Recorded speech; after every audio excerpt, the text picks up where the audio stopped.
Le ton grave et solennel, le chef de la milice Wagner réitère sa rancœur envers Moscou. La prise de Bakhmout n'apportera rien à la Russie car les flancs sont en train de s'effriter et le front en train de s'effondrer.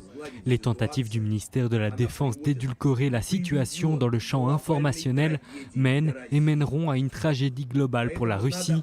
Il faut immédiatement arrêter de mentir. Si vous vous enfuyez, construisez de nouvelles lignes de défense.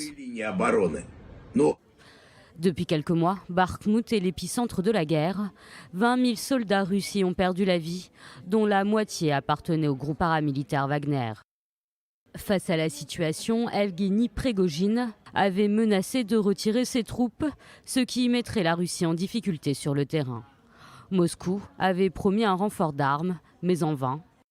Des paroles en l'air qui auraient énervé Evgueni Prigojine. Selon le Washington Post, le chef du groupe paramilitaire aurait proposé au gouvernement ukrainien de révéler les positions des troupes russes en échange du retrait des soldats ukrainiens de la région de Bakhmout.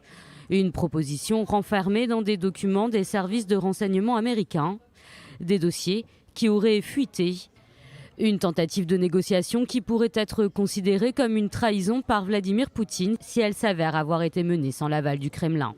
À l'heure où l'Ukraine s'apprête à une offensive majeure, Volodymyr Zelensky affirme avoir rejeté l'offre.